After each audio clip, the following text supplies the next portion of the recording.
Sir, look camera, madam. Madam, look camera. Camera, look. Yes. Madam, इधर look.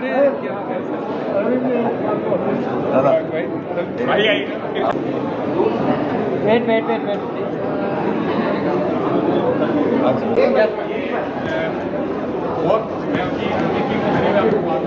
Yes, ma'am. Sir, look here.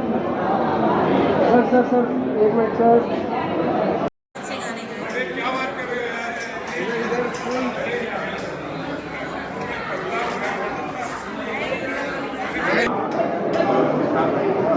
Camera roll इधर sir, इधर look camera sir, camera look sir, इधर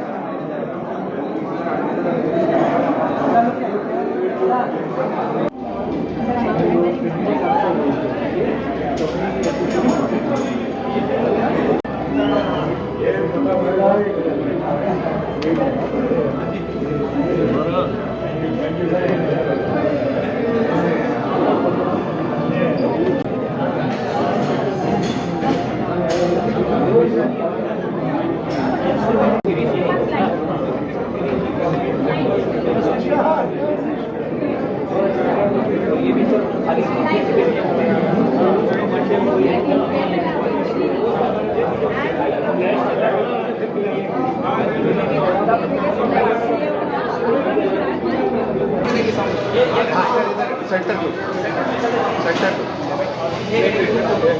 एक group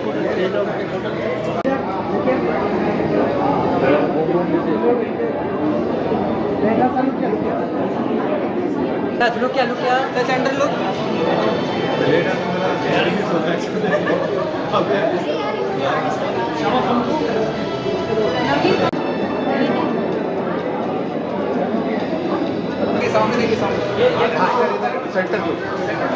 centre एक group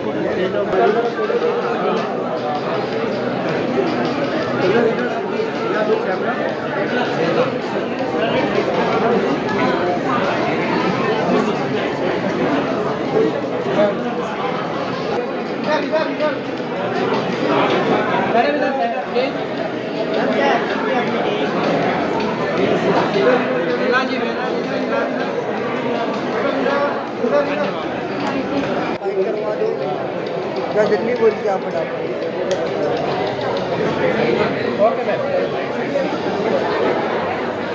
देखिए sir बेटा wet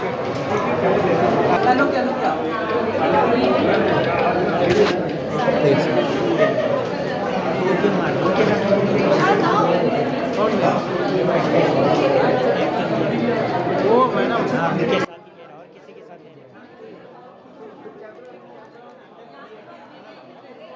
look क्या centre look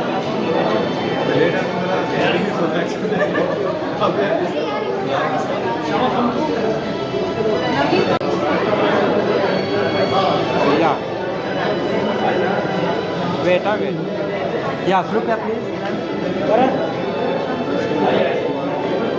look क्या प्लीज।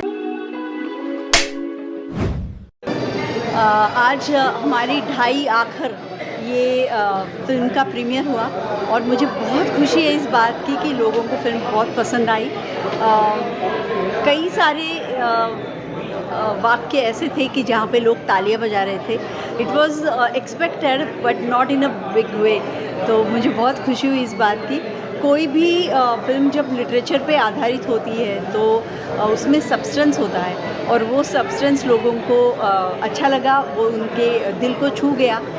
मुझे बहुत खुशी है इस बात की। ढाई आखिर ये फ़िल्म एक ऐसी विधवा की कहानी है जो समाज की मर्यादाओं से ऊपर उठ के अपना जीवन जीना चाहती है और समाज का क्या रिएक्शन होता है, बच्चों का क्या रिएक्शन होता है, ये सब आप ज़रूर देखिएगा। प्यार की अहमियत सबके लिए बहुत ज़्यादा है और जो लवलेस मैरिज होती है, जिस शादी में प्यार नहीं होता, उससे निकल के बाहर आना चाहती है औरत, सपने देखना चाहती है और वो कैसे अपने सपनों को पूरा करने की कोशिश करती है, इसकी कहानी है। मुझे लगता है आप सबको बहुत अच्छी लगेगी, ज़रूर देखिएगा। फ्रॉम 22 नवंबर, ढाई आखर। Thank you. जब हम ये फ़िल्म शूट कर रहे थे तो जब मैंने कहानी पढ़ी थी तो हमें ऑब्वियसली इसका पता था कि इसका क्या पोटेंशियल है कहानी का, लेकिन जब आज मैंने फ़िल्म देखा काफ़ी सालों बाद, ये मैंने एक्सपेक्ट नहीं किया था। और मैं आज बहुत गर्व से बोलती हूँ कि मैं इस फ़िल्म का एक हिस्सा हूँ। मेरा कैरेक्टर, मृणाल मैम का कैरेक्टर, स्मृति का कैरेक्टर और बाकी सभी लोगों का कैरेक्टर, सब लोगों ने बहुत ऑनेस्टी और बहुत मेहनत करके सबने अपना किरदार निभाया है।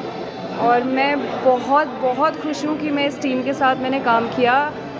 ये बहुत खूबसूरत कहानी है, बहुत प्यारी कहानी है एंड मैं तो खुद ही प्यार में पड़ चुकी हूँ उस कहानी के, जबकि मैंने खुद काम किया है। पर so thank you so much to the entire team and please आप जाइए और ये फिल्म देखिए। It's a gem. ऑडियंस के लिए क्या कहेंगे आप कि किस तरह का मैसेज ये फिल्म दे रही है? मैं जिस घर से आती हूँ, मैं उत्तराखंड में ही पली बड़ी हूँ, मैं जिस घर से आती हूँ तो मेरी मम्मी बहुत इंडिपेंडेंट वर्किंग वूमेन है। तो ये जो दुनिया मैंने यहाँ स्क्रीन पे परफॉर्म की वो बहुत एकदम अलग थी। मेरे लिए समझना मुश्किल था, लेकिन जब समझ में आया तब पता चला कि बहुत सारी महिलाओं के लिए बहुत मुश्किल है और था और शायद अभी भी चल रहा है ज़िंदगी। तो ये फ़िल्म आपको ज़िंदगी जीना सिखाएगी, ज़िंदगी को दूसरे नज़रिए से देखना सिखाएगी। मुझे खुद इस फिल्म ने एक अलग नज़रिया दिया कि औरतों के साथ क्या होता है, कैसे होता है और क्यों होता है, और उससे निकलने के लिए क्या औरतों को करना चाहिए। तो इसलिए ऑडियंस को भी जाना चाहिए और ज़िंदगी का दूसरा नज़रिया देखना चाहिए। Thank you. हाँ, क्या कहना चाहोगे पूरी मूवी? बहुत खूब मूवी लगी मुझे, बहुत बढ़िया लगी। और ऐसे छोटे बजट की फिल्म जो कहानी है, कहने वाली कहानी है, ऐसे छोटे बजट की फिल्में कुछ कहती है, समाज को कुछ देती है, उन्हें ज़रूर देखिए। वरना आजकल हम लोग उन फिल्मों को देखते हैं जो समाज से लेता है, समाज से लेती है। आजकल हम लोग उस फिल्मों को देखते हैं जो समाज से लेती है। ऐसी छोटी फिल्में समाज को कुछ देती है, ज़रूर देखिएगा। और मैं समझता हूँ कि अमृता प्रीतम जी का बहुत धन्यवाद कि ऐसे विचारों को उन्होंने लाया, और इस पूरे टीम को बहुत धन्यवाद। 2.5 आखर इतना पैसा कमाया कि आगे इनका पार्ट 2 आए, 5 आखर। और मैं इस पूरी टीम को बताया कि बहुत नेचुरल तरीके से हर डिपार्टमेंट में काम किया गया है, चाहे वो एक्टिंग हो, चाहे वो लोकेशन हो, चाहे वो डायरेक्शन हो, चाहे कैमरा मैन हो, सिनेमेटोग्राफी हो, चाहे वो बैकग्राउंड म्यूज़िक हो, चाहे गाने हो। कविता शेठ जी ने बहुत अच्छे गाने गाए, बहुत बढ़िया। और फिल्म के बीच में डायलॉग से कुछ सीन्स ऐसे थे कि बार-बार ऑडियंस की तारीफ बिल्कुल। बहुत कम मूवी में देखने मिलता है, इसके बारे में बिल्कुल ऐसे ही। तो मैं चाहता हूँ कि जो राइटिंग ओरिएंटेड फिल्में जो है ना, जैसे सलीम साहब ने एक बार कहा था, भाई देखिए फिल्म बनाने का सबसे मेन कारण होना चाहिए कि फिल्म में स्क्रिप्ट होनी चाहिए। अगर स्क्रिप्ट है तो फिल्म बनाओ, नहीं तो फिर कोई वजह नहीं फिल्म बनाने की। मैं ये कहता हूँ कि अभी जो हमारी फिल्म आ रही है कॉफ़ी विद अलोन, वो भी देखिए। डिप्रेशन की कहानी है। आज समाज में हर दूसरा आदमी डिप्रेशन में, शुक्र है कि मैं पहला आदमी हूँ। तो हमारी फिल्म कॉफ़ी विद अलोन ज़रूर देखिएगा। और 22 तारीख को आ रही है, वो भी कुछ कहती है। तो छोटी छोटी बजट की फिल्में जो है कुछ कहती है, बड़ी फिल्म तो मतलब समझ लो कि समझ गए ना। हाँ और आपकी फिल्म का बता दीजिएगा थोड़ा। हाँ, सॉरी। रिलीज हो रही है आपकी फिल्म? हाँ, हाँ। रिलीज हो रही, कब रिलीज हो रही है और क्या देखने मिलेगा ऑडियंस? कॉफ़ी विद अलोन एक फ़िल्म आ रही है जो मेरे प्रोडक्शन की फिल्म है, सुनील पाल। और उसमें मैंने ये सोलो फिल्म है, एकल फिल्म है, जिसमें मैंने एक ही एक्टर है और बाकी हमने coffee with alone in bracket, ये फिल्म कैरेक्टरलेस है, कैरेक्टर नहीं है। तो एक डिप्रेशन की कहानी है। बंदे का डिप्रेशन लेवल आपको दिखाई पड़ता है, मूड स्विंग्स दिखाई पड़ते हैं और कैसे वो डिप्रेशन से बाहर निकलता है, कैसे निकलना चाहिए। क्योंकि आपको पता है दुनिया में इतने लोग डिप्रेशन में है, हर दूसरा आदमी डिप्रेशन है, शुक्र है कि मैं पहला आदमी हूँ। तो हर डिप्रेस आदमी की ये बायोपिक है, ज़रूर देखिएगा। 22 नवंबर को आ रही है कॉफ़ी विद अलोन। कहना चाहूँगा कि मैं प्रवीण अरोड़ा जी के साथ में पिछले कई शोज़ किए हुए हैं एज ए क्राइम पेट्रोल में, और जब मैंने ये मूवी देखी तो मैं इतना ही कहना चाहूँगा कि देखिए जो प्रेम का जो इन्होंने जो एक उदाहरण दिया है, ये इतना बढ़िया तरीक़े से जो दिखाया गया है, आज इसकी ज़रूरत है। क्योंकि चाहे वो महिला हो या पुरुष हो, हर किसी को प्रेम करने का अधिकार है। उसे कोई बंधन में या कोई उसे रोक नहीं सकता है। तो मैं इस फिल्म के माध्यम से मैं सभी को कहना चाहूँगा कि जितने भी लोग इस फिल्म को देखें और समझे कि आखिर प्रेम है क्या, और प्रेम कि कोई छुप नहीं सकता है, प्रेम करने का कोई विरोध नहीं कर सकता है, क्योंकि मान लीजिए एक जीवन का कोई मोड़ नहीं है। मान लीजिए आज हम हैं और एक एज के बाद में सडनली कुछ हो जाता है, जीवन साथी छूट जाता है या कहीं चले जाते हैं, तो उसके बाद जीवन क्या है।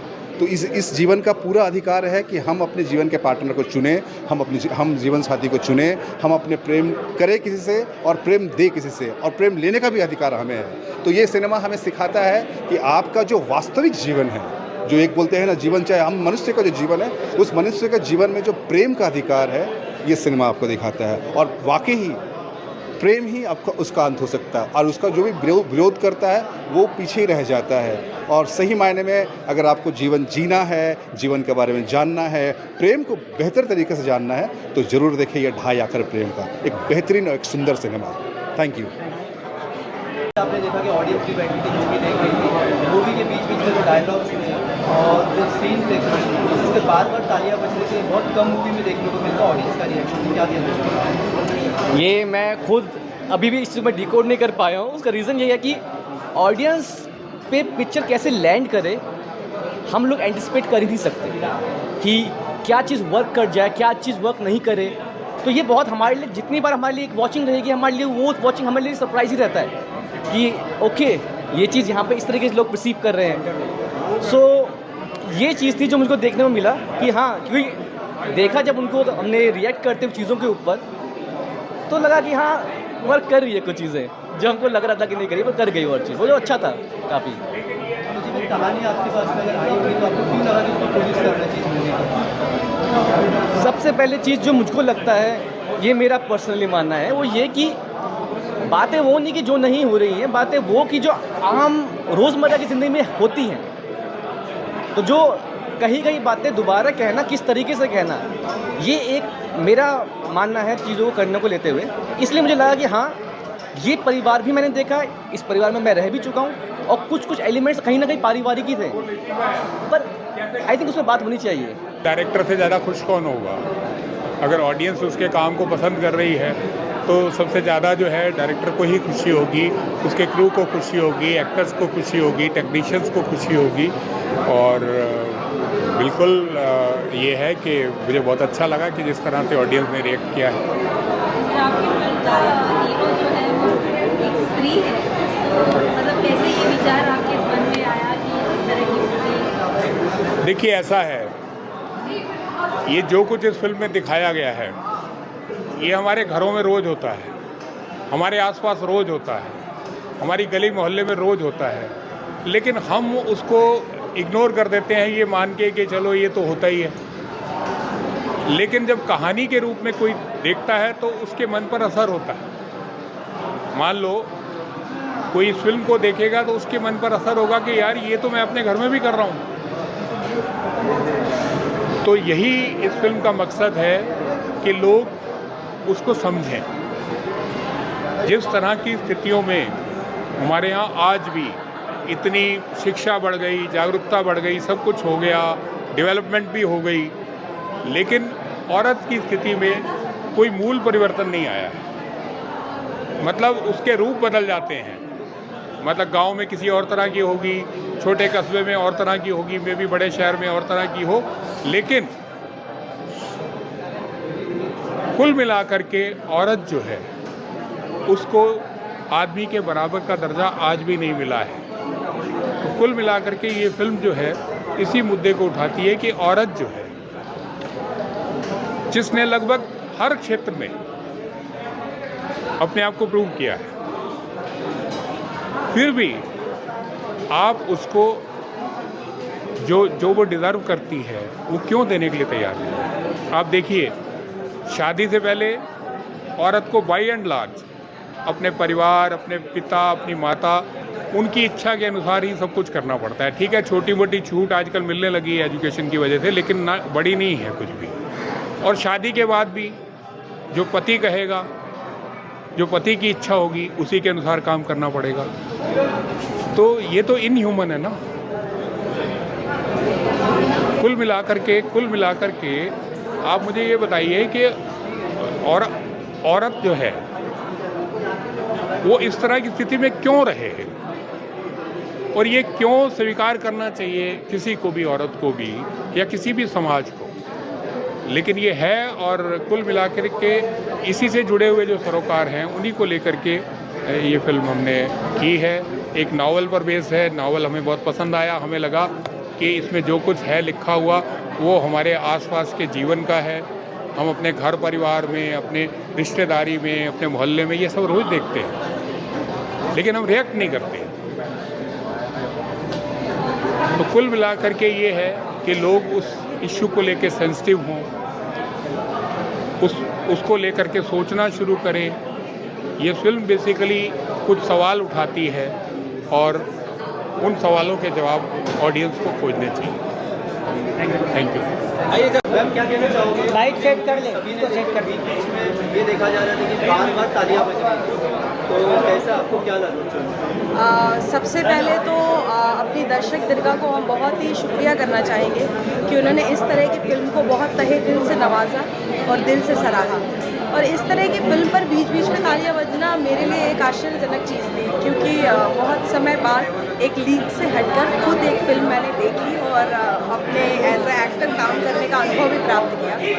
तो ये बहुत ही अलग अनुभव था, बहुत खुशियों भरा था और बहुत शब्दों में शायद इसे कहा नहीं जा सकता। ये एक अनुभूति है जो एक अभिनेता अपने आप को स्क्रीन पर देखकर और ऑडियंस उसको एक्सेप्ट कर रही है, उस बात को देख के बहुत खूबसूरत एहसास है ये, जो शायद आपसे पूछने वाले सवाल से हम कह नहीं पाएंगे शब्द में।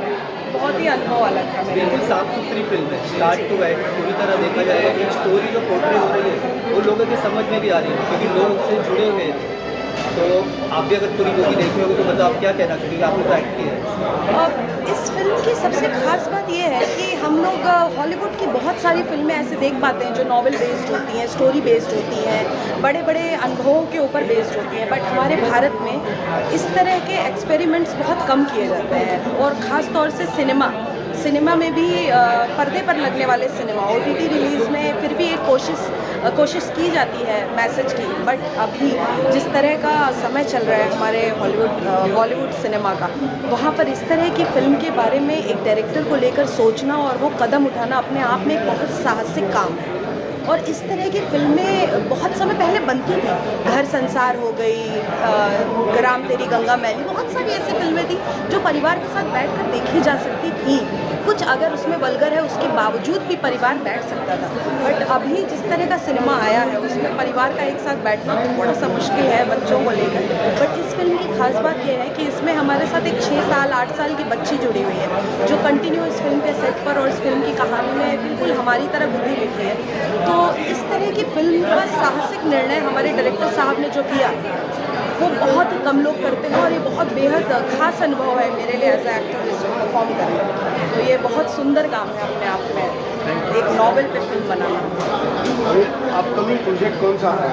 अभी मेरी एक दोपहिया वेब सीरीज़ है अमेज़ॉन प्राइम पर जो आ रही है, और उसमें भी आप हमें थोड़ी चटकीली सी भूमिका में देखेंगे।